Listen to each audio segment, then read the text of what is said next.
The story begins with a woman named Ariel, who works at a media house and dreams of becoming a successful, renowned writer. But lately, things haven't been going her way. She hasn't been able to find a story big enough to get published, and because of that, fewer people are buying her magazine. The pressure is building, and Ariel knows she needs something, anything, that will change her luck. Then, one day, everything shifts. She stumbles upon a story so explosive it could light up her entire career. A pop star from the 1990s, Alfred Morty, unexpectedly comes out of retirement and announces a brand new album. The world is stunned. Media outlets erupt with coverage, and for the first time in a long while, Ariel feels the adrenaline of a real headline. But there's more. In a bizarre twist, Morty invites just 6 people to a private listening event before the album's official release. Only 6, and Ariel is one of them. Alongside her are her boss, a well-known talk show host, a rising influencer, a celebrity photographer who works for a major tabloid, and a famous radio jockey from Morty's heyday. When the guests arrive at Morty's private compound, everything seems calm. But the moment they step inside, each of them is asked to hand over their phones, laptops, and any other electronic devices. The reason? They're told that no electronics are allowed inside. But not to worry, they'll get everything back when they leave. Still, one of the guests, Helgenal, can't shake the feeling that something is off. The rules, the secrecy, the isolation. It's subtle at first, but something doesn't feel quite right. Soon, the party begins. At first, everything seems like a lavish, high-profile gathering. But then the real shock hits. The guests discover that Alfred Morty is actually part of a cult. Everyone at the compound, except for the 6 invited guests, is a member of that cult. They call themselves the Loyalists, and they all wear the same uniform. The way they stare, the way they move. Something about it is deeply unsettling. Ariel feels it in her gut. This isn't right. There's something seriously off about this place. She decides to investigate. On the surface, everything looks perfect. The guests are treated like royalty, pampered with every luxury imaginable. Even massages. One of the guests, the radio jockey, is lying back, enjoying a massage. They start up a strange machine, and then, without warning, they kill him. At that moment, it becomes clear this is no ordinary cult. Ariel realizes that none of them were invited here by accident. Morty brought them in as part of something planned. The next morning, things escalate. The 5 remaining guests now find themselves closely watched, shadowed by cult members acting as silent bodyguards, never leaving their sides. Ariel feels suffocated by their constant presence. She hates it. While jogging alone around the compound, she spots Morty, standing still, getting his portrait painted. She walks up to him and confronts him. Calmly, but directly, she asks, "How does your cult work? What does it believe in? What exactly do you people follow?" Morty looks at her, smiles, and then asks her a question in return. What would you call a group that doesn't follow anyone and doesn't believe in anything? Before she can answer, Morty led Ariel into a strange chamber where she witnessed a man working with obsessive focus. He was prying open oyster shells, one after the other, like a man possessed. He was so immersed in the task that he didn't even flinch when one of the sharp shells cut his hand open. But he didn't stop. Morty, standing beside Ariel, spoke calmly. He told her, "We all do this. It teaches us that not everything in this world is equal, and accepting that is part of the truth." Ariel didn't fully understand what he meant. The logic seemed twisted. She nodded politely, then returned to her room, disturbed but unsure of what to make of it. The next morning, as she was getting ready, a group of people entered her room without knocking. They were there to groom her. Everything seemed fine at first, brushing her hair, helping with clothes, until one of the Loyalists leaned in and asked, "Have you done your personal cleaning today?" Ariel froze. "What does that have to do with you?" she asked sharply. "I'm not planning on anyone getting that close." The Loyalist responded with a soft, eerie smile. "No one will see, but still it's the rule. Man or woman, private cleaning is essential." Later, she was escorted to a private gathering. But this wasn't a party in any traditional sense. Aside from the 5 remaining guests, the room was empty. No music, no servers, no crowd. Just them and Morty. He stepped onto a makeshift stage and began to perform. His dance was odd, almost childlike, but somehow it made everyone laugh. Maybe it was the awkwardness. Maybe it was the absurdity of it all. But the laughter didn't last long. In the middle of his performance, the influencer among them suddenly started coughing violently. Everyone turned to her in concern, panic rising. But Morty didn't move toward her. Instead, he turned to the rest of the group and calmly said, "She'll be taken care of. For now, let's step outside. We could all use some fresh air." Once outside, the group begins quietly talking about Morty and the strange cult that surrounds him. That's when Morty steps in and explains what his cult believes.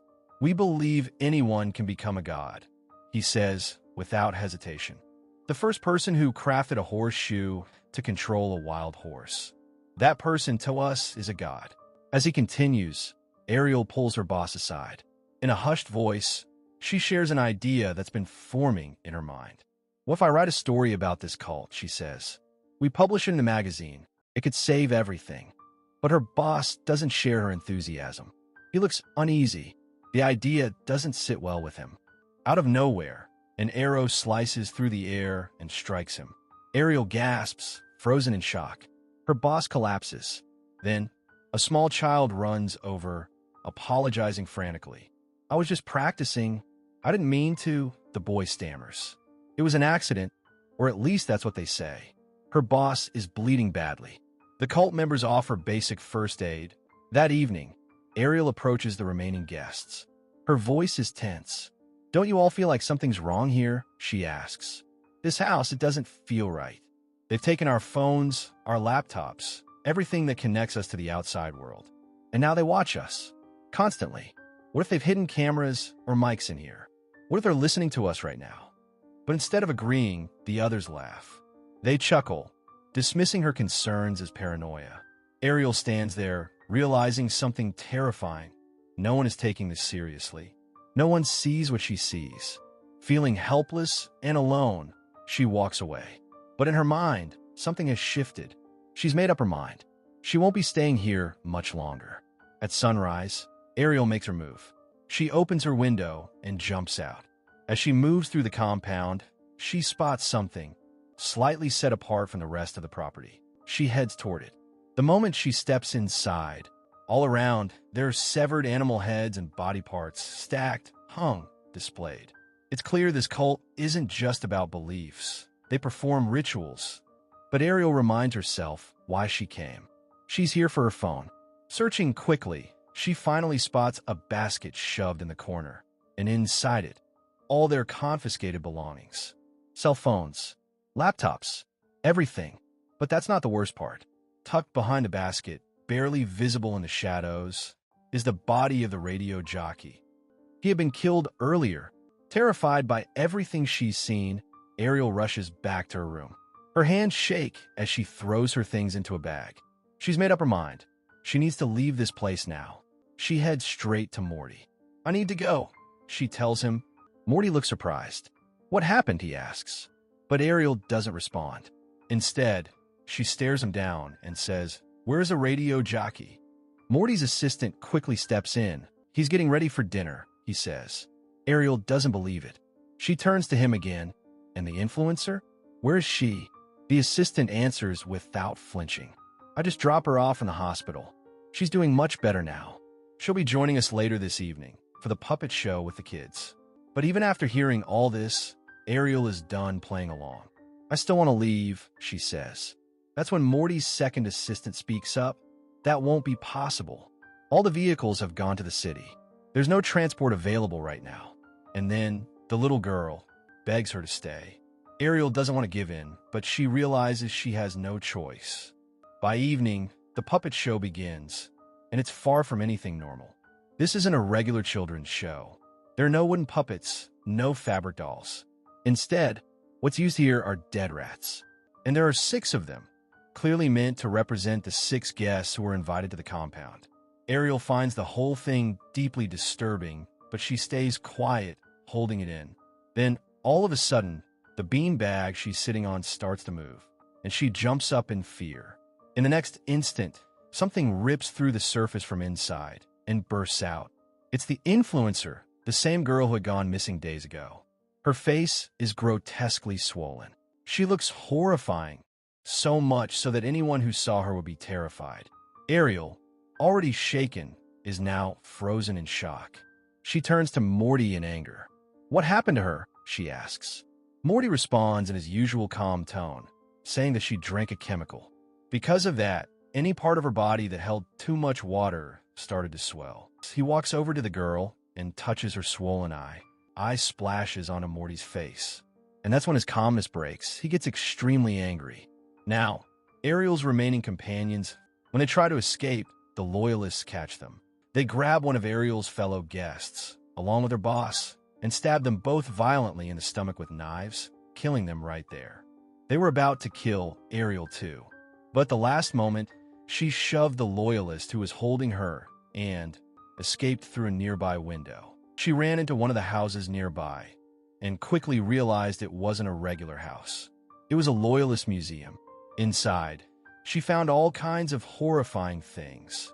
The decapitated head of the radio jockey who had gone missing earlier. Right next to it, she saw the same chemical they had used to disfigure the influencer. That's when Ariel understood the truth. The Loyalists were planning to kill the guests as part of some ritual. Before she could fully process what was happening, one of the guards entered the bathroom through the window. He grabbed her by the hair and beat her until she lost consciousness. When Ariel came to, she found herself tied to a chair beside one of her remaining companions. In front of them stood Morty and the remaining Loyalists, raising glasses in celebration. And inside the champagne was poison. They were all preparing to drink it together in a mass ritual. One of the female Loyalists approached Ariel's companion and forced her to drink the poison. Then, turning to Ariel, she moved in to do the same. The Loyalist hesitated. Something about Ariel stirred sympathy in her. So in front of the others, she pretended to go along with the ritual. She began cutting Ariel's ropes, helping her escape. In the chaos, her foot accidentally hit a fire bowl, knocking it over. Flames spread quickly across the stage. Fire caught Morty's clothes. The chaos gave Ariel the moment she needed, ran, and stumbled upon a motorcycle near the compound gates. Without looking back, she took it and fled, racing away from the nightmare. By the next morning, Ariel returned with the police. What they found was chilling. Morty hadn't run. He was still there, sitting at the piano, calmly playing music. In front of him were the bodies of the 5 guests who had been killed the day before, arranged like trophies. As for the rest of the Loyalists, they had vanished.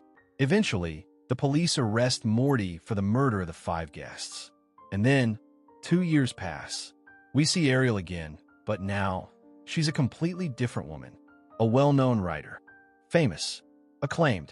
She's giving an interview to a radio jockey. Her novel has become a massive hit, and in it, she wrote everything about Morty's cult.